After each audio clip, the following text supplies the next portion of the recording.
people is one thing on my mind.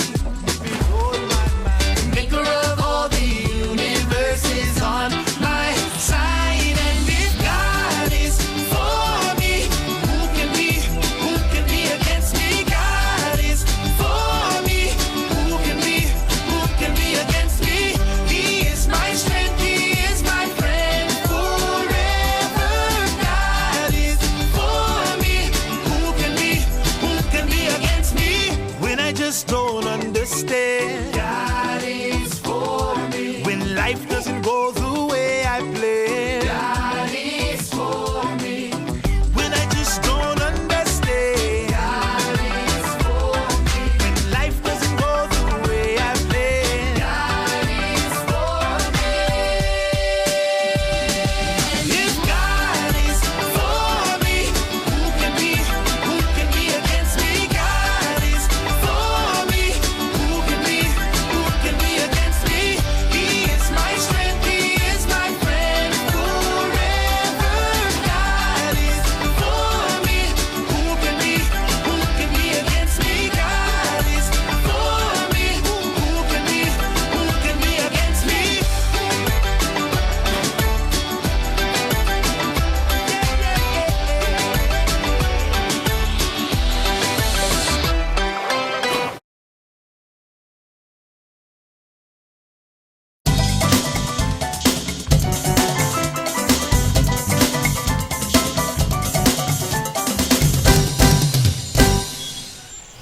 Hi everyone, it's me, Emily. Welcome back to Animal Tales. It's time to learn from another one of the coolest animals from the Bible. Today's animal is one of the most feared animals in the world. Its razor-sharp teeth, giant claws, incredible strength, and ferocious nature make it one of the scariest predators the world has ever known.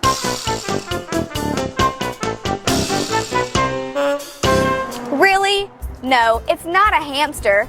Today's animal from the Bible is the king of the jungle, the lion. And to show you all about the lion, we're going to take a trip to Africa and show you lions in their natural habitat. Here we go.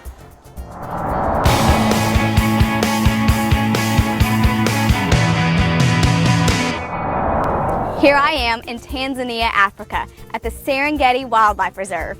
We're about to go on a safari. It's my very first time to Africa, and I'm told we'll see lots of animals. But you know what I'm really hoping to see? A lion, the king of the jungle. I'm so ready. Let's go. Hi, I'm here with my friend Mordiki. She's our safari guide. Mordiki, I have a couple of questions about lions for you. Okay. First off, why are lions called the king of the jungle? Well, the lions are called the king of the jungle because they're the most feared animal. In any fight, the lion will always win over any other animal. They're pretty strong and have very large teeth. Wow. So are lions extremely dangerous?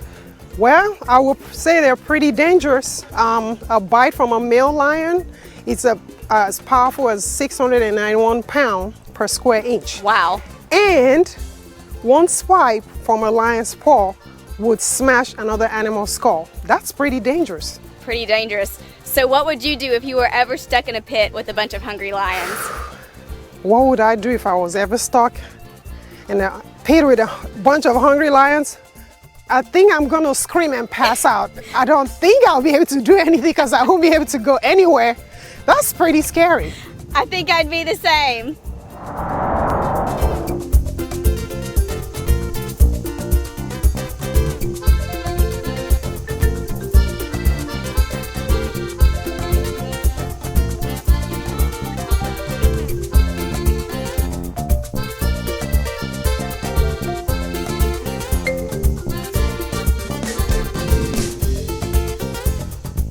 Wow, that was so fun visiting Africa.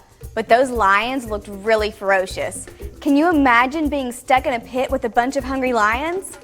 Well, that's exactly what happened to Daniel in the Bible when he refused to stop praying to God. What happened to him? Did he survive the night? I don't want to give it away, but I will just say this. Daniel was a man who was always relying on God. This is Emily, and I'll see you next time on Animal Tales.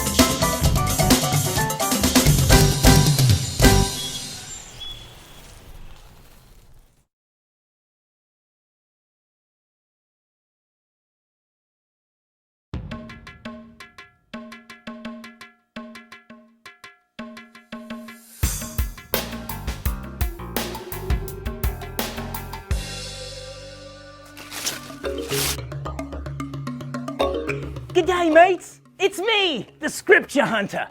I'm out here in the wild doing some hunting, but not just any hunting. I'm hunting for Scripture. You know, God's holy word. I know it's around here somewhere. Oh, look, I found it. It's hiding on that animal over there. Looks like I'm gonna have to wrestle him for it. Here I go.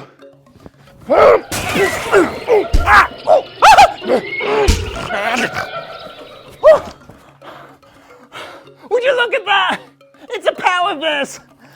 And the power verse for today is, God is our refuge and strength, always ready to help in times of trouble. Psalms 46:1. Wow, that was an amazing power verse. Now I need all my girls to stand up with me and say the power verse with the Scripture Hunter on the count of 3. Are you ready, girls?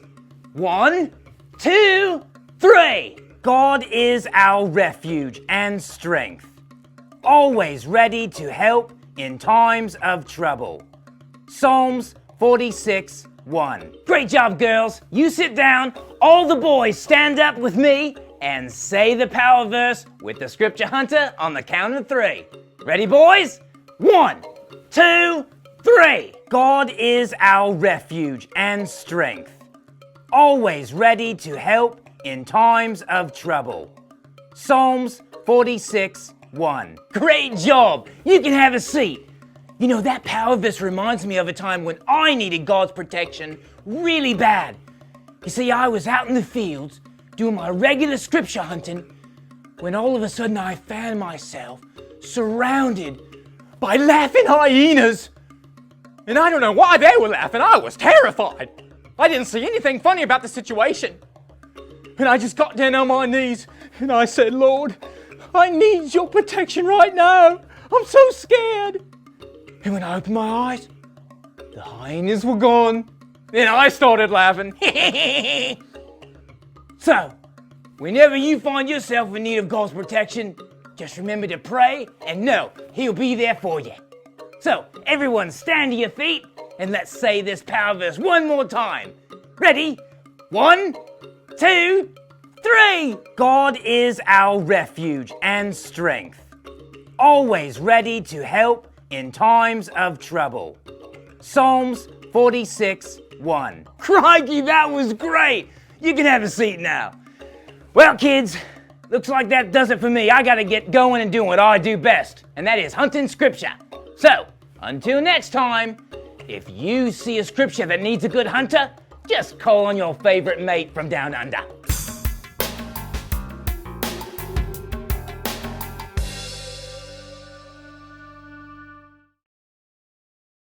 Game on!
Hi kids, today I would like to tell you a story about a cat.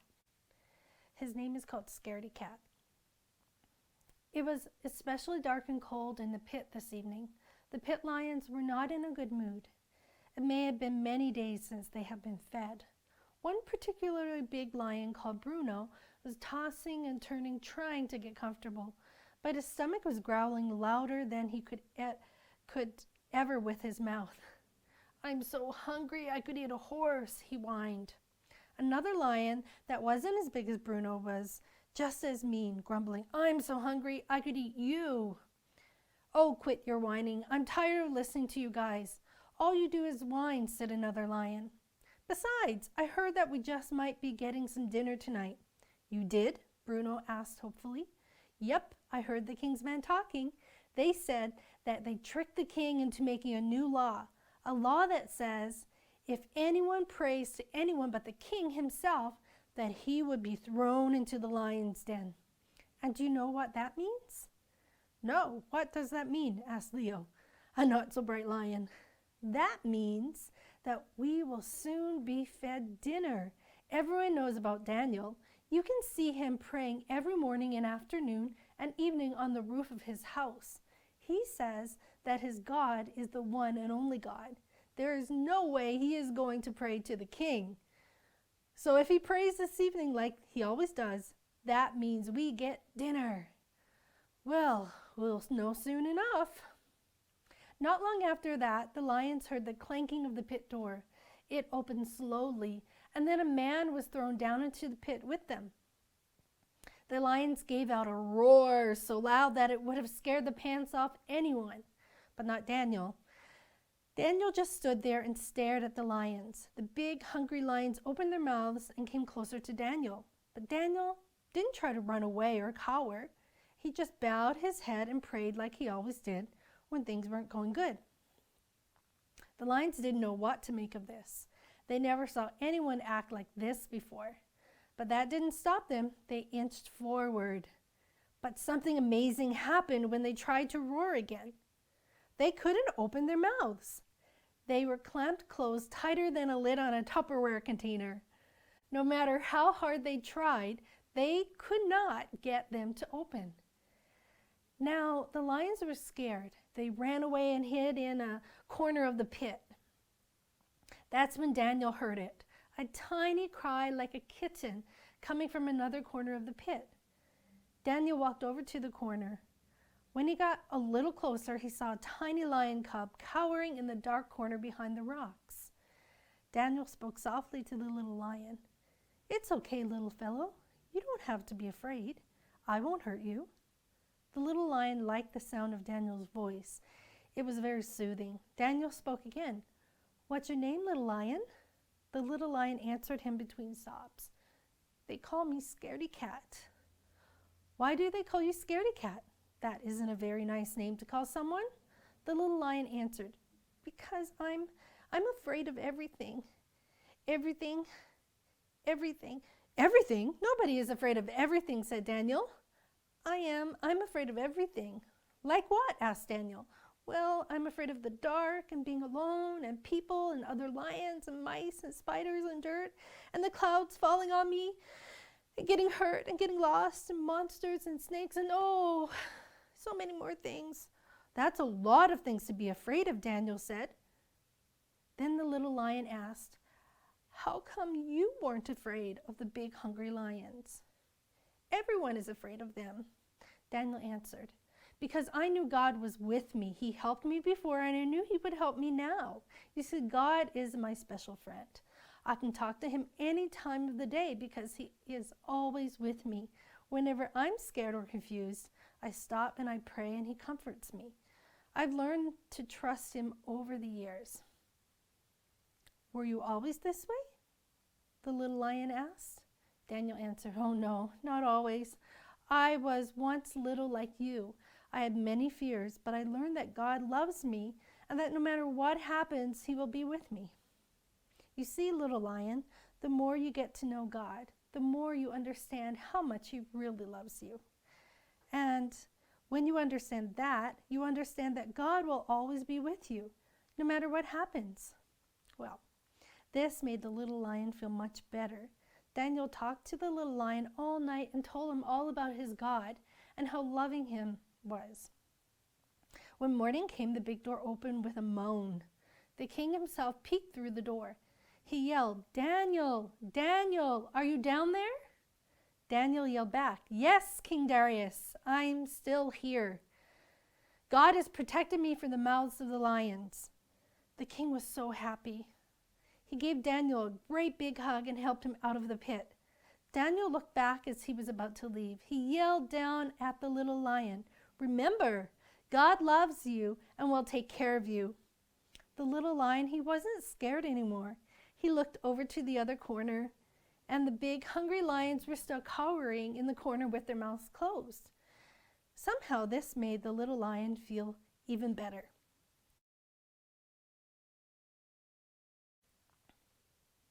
Have you ever felt like this little lion? Afraid? I think all of us are afraid of things sometimes, aren't we? Scaredy-Cat had a lot of fears, didn't he? When I was a kid, I was afraid of the dark, deep water. But I learned to trust God to take care of me more and more as I grew older and learned to know God better and better. This happened as I took the time to know God, to pray. Daniel prayed every day. You should also make a habit to pray. Don't just pray before meals. You should pray and talk to God and let Him talk to you in your heart. This is one of the things that builds godly character in your life. It certainly helped Daniel prepare for the night with the lions. The king's officials knew that Daniel was a man of prayer, so they told the king to make a new law that nobody was allowed to pray to anyone but the king. The punishment for breaking this rule was that the person would have to be thrown into the lion's den. The king's officials knew that Daniel would not obey this rule. The Bible says, "But when Daniel learned that the law had been signed, he went home and knelt down as usual in his room upstairs." Why would Daniel break the king's law? Because Daniel knew, although obeying the king was important, obeying God was even more important. And that is another thing that will help you build godly character, obeying God. Daniel knew it was so important to obey God, and that's why he went ahead and prayed even though it was against the law. He was obeying God. Was it easy to obey God knowing that he could face death in the lion's den? Of course not. But Daniel knew that it was important to obey God even when it was hard. Another thing you can do to build godly character is depend on God. Daniel was arrested and thrown into the lion's den. A stone was rolled over the entrance, locking him in. The Bible doesn't tell us what happened all night, but one thing is for sure. Daniel was depending on God for his rescue. He knew there was nothing he could do to stop the lions from eating him. The next morning, the king ran down to have the stone rolled away. He yelled out to Daniel, "Daniel, was your God able to save you?" Now, if you were Daniel, what would be your response? I think I would have said, "Duh." What do you think? Now let me tell you a thing or two, king. But that's not what Daniel did. Daniel kept a humble attitude, and he answered, "Long live the king." What was Daniel doing? He could have bragged on himself. He could have thumped his fist on his chest and yelled, "Who's the man?" Instead, he did what you and I should do when God brings us the victory. Many times when God brings you a victory, you want to brag on yourself. You actually think you are the one who won the victory. Instead, when God brings the victory, you should thank Him for saving you and keeping you with a humble attitude. That's what a person with godly character does, and that's what Daniel did. Kids, you never know when you're going to face a tough time in your life. You may not face a real den of lions, but you may face things like will put you in danger or give you trouble in your heart. It's then that you must rely on the godly character you have in your life. So I would encourage you to not wait until you're facing the lions to build the character. Start now. Do the things Daniel did. Pray, obey God, depend on God, and keep a humble attitude. Then you can build the godly character you need to survive a night with the lions. So I would encourage you, children, that you begin now, today, to start developing the character that God would have you, so that you would be able to, in the toughest times, be able to face life circumstances, that you will be able to pray and thank God and depend on Him, not on our own understanding, but on His. So be encouraged today, and I look forward to seeing you next week. God bless.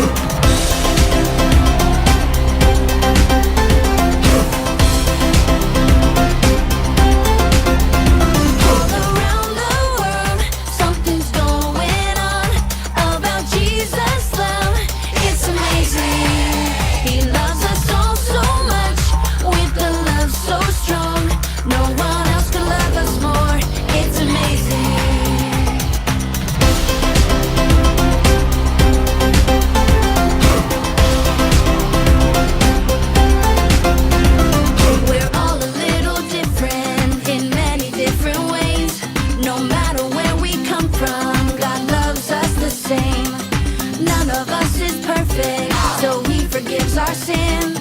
Jesus is our Savior, and His love will never